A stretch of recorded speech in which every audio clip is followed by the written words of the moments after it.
Next order of business. We Okay, open the roll on those items, remaining items. Close the roll. Tabulate the vote.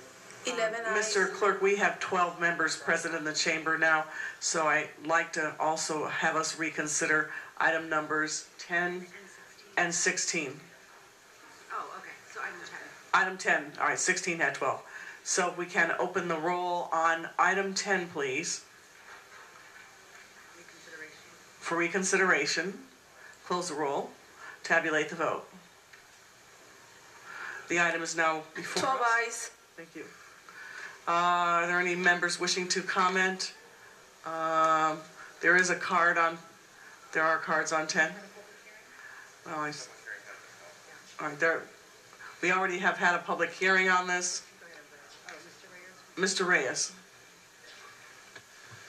Thank you, colleagues.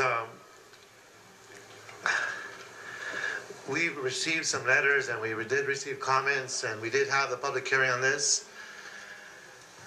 And one of the major assertions I'd like to make for our understanding is that the planning department has been proactive in trying to establish a toolbox that speaks to how we can implement the priorities of our stakeholders that participate in community plans.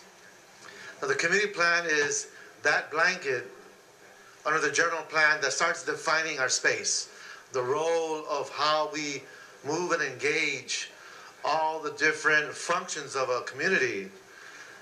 And this tool, the CPIO, the Community Plan Implementation Overlay District, gives us flexibility based on the consensus building, based on the objectives, based on the goals of the stakeholders when they are moving forward with a community plan.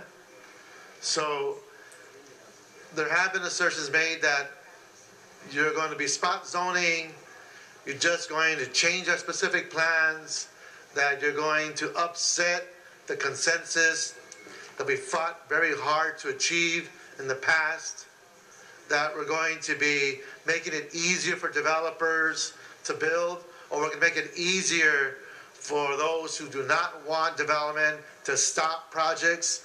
We've heard it from both sides of these contentious arenas. The truth is, this is a tool that can be implemented if the community plan, if the stakeholders, and if the planning officials feel that this tool can help us facilitate in realizing our goals in the community plan. So it's a tool. This does not give anyone automatic rights. It doesn't change zones automatically. It does not do any of those types of impacts. So I just want to make that as clear as possible.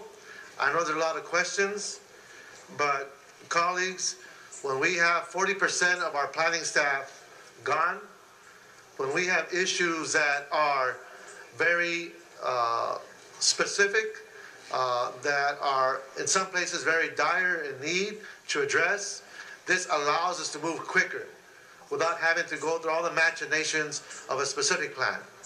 So again, this tool should be used once the stakeholders, through the community plan process, gives us an ability to achieve scenarios that meet the goals and objectives that are stated by the different stakeholders as they go through that process.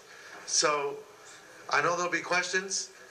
There'll probably be other specific concerns. We should engage the what ifs. We can have staff come to the table. Why don't we do that? The planning staff that worked on this, can we come forward, please? Do we have planning staff present? I did see them earlier. Well, perhaps, Madam President, we can, if there's anyone else on the queue, we'll try our best to answer the questions. There's no one else on the queue. Beautiful. If they're not if they're, oh, all right, Mr. Lavange, thank you. We can always I just would love to hear from staff. And the only thing I would like to see us develop, I know yesterday we talked about staffing in the police department. I would like to see a known senior lead community planners or people who are more the face in the community. And I know the planning department's been decimated, but please join the center table. So, Mr. Reyes, how are they interfacing with the community, with neighborhood associations, with neighborhood councils? Well, when we look at the restructuring of the planning department, we will have geographic teams throughout the city. And through these geographic teams, they will be prioritizing different areas in the city to begin these community plan updates. In the community plan updates, there will be different scenarios and strategies that will come from the stakeholders through a series of community meetings in the respective areas.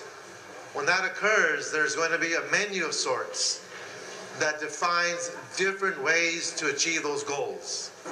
And so instead of going through a lot of queue conditions, a lot of different, what we've done in the past, where we use a lot of small tools to achieve a scenario, this will be one big tool that covers many of those objectives so that we can actually implement what the community wants based on those meetings in the community plan process. Got it. And the teams, how big will the teams be? 5, 7 members? Or? Well, the teams differ based on volume of work, based on case history. As the director of planning stated yesterday in Plum, and Councilmember Kokorian asked that very same question, that you will have different size areas throughout the city, and each area will have a team reflective of what typically occurs in those parts of the city when it comes to casework and when it comes to these kinds of objectives.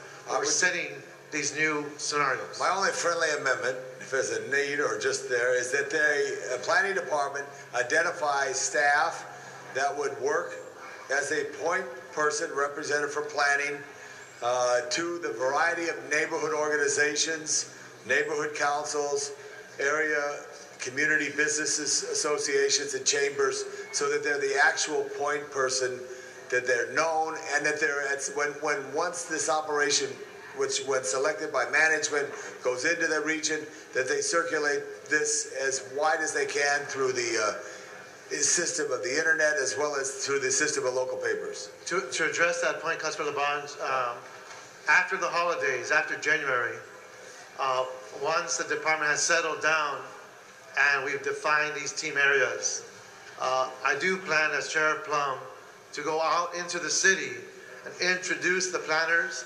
introduce the teams in the respective areas throughout the city. We plan to have 4 to 5 of these sessions, and that would be our purpose. Right. Is to familiarize the stakeholders with existing planning teams in those regions. Very good, Mr. Reyes. Thank you. And staff, would you like to say anything? I apologize. We missed some of the discussion. We left when we thought it was consent. Oh, you're good. Sounds like you guys have got it down. You got it down. Thank you. Thank you, Mr. Lamont. No further comment. Please open the roll on this item. Close the roll. Tabulate the vote. 12 ayes. Thank you very much. Next, I'll turn to Mr. Koretz for item 8.